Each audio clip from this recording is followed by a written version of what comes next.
Welcome to the Automated Daily, Top News Edition. I'm your host, Trend Teller, bringing you the most significant news stories from around the globe on the 17th day of September, 2023.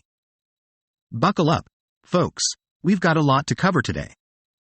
Let's start with a sobering report from Libya, where journalists on the ground are painting a harrowing picture of the aftermath of recent floods. Entire towns have been wiped off the map, and the death toll continues to rise. The country's political instability and lack of infrastructure maintenance are believed to have exacerbated the disaster, and there's a desperate call for international assistance to help rebuild and prevent future catastrophes. Moving to the United States, the state of California is taking on some of the biggest names in the oil and gas industry. ExxonMobil, Shell, Chevron, ConocoPhillips, BP, and the American Petroleum Institute are all facing a lawsuit accusing them of a decades-long campaign of deception about climate change. The state's Attorney General, Rob Bonta, is seeking to establish a fund for climate mitigation and adaptation efforts, and to prevent these companies from spreading misinformation about fossil fuels and climate change. In health news, the FDA has given the green light for new COVID-19 booster shots for emergency use. These updated versions of the Pfizer and Moderna mRNA vaccines are designed to target the XBB.1.5 variant of the virus. The CDC is recommending everyone over 6 months old to get the booster, with a few exceptions. The goal is to prevent serious illness and reduce the chance of long COVID. Across the pond, the Bank of England is expected to raise interest rates to 5.5% this week, the highest level since 2007. This move comes as the economy cools and concerns about a potential recession grow.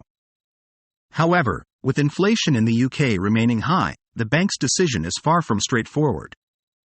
Staying in the UK, a proposal for a flat tax was considered for Liz Truss's mini-budget, according to a memo submitted by Jacob Rees-Mogg.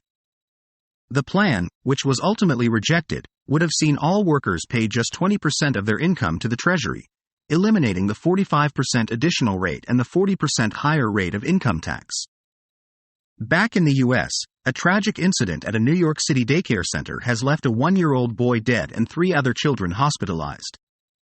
Police found equipment used in the production of illegal drugs at the home-based daycare and are investigating the possibility that the children were exposed to an opioid. Turning to Africa, antimicrobial resistance is becoming a severe problem in countries like Nigeria due to the inappropriate use of antibiotics. A recent study found that a high percentage of bacteria isolated from infections were resistant to commonly used antibiotics, highlighting the need for antimicrobial stewardship based on laboratory data. Down under in Australia, a new mandatory scheme is aiming to make the food and packaging industries responsible for reducing packaging and making plastics recyclable. Supermarkets like Coles, Woolworths, and Aldi have committed to reducing plastic on their shelves and are working to restore public access to soft plastic recycling.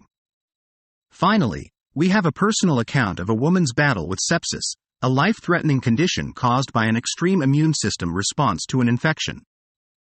She shares her journey from the onset of symptoms, through emergency treatment, and onto the long road to recovery, emphasizing the importance of recognizing the red flags of sepsis and seeking immediate medical attention. And on a lighter note, genome testing is proving to be a game changer in everyday life. From personalizing diet and nutrition to screening and diagnosing complex diseases, genome testing is helping us manage our health better by identifying potential health issues and allowing for proactive measures. And that's a wrap for today's edition of the Automated Daily. I'm Trend Teller, reminding you to stay informed, stay safe, and stay curious. Until next time, folks.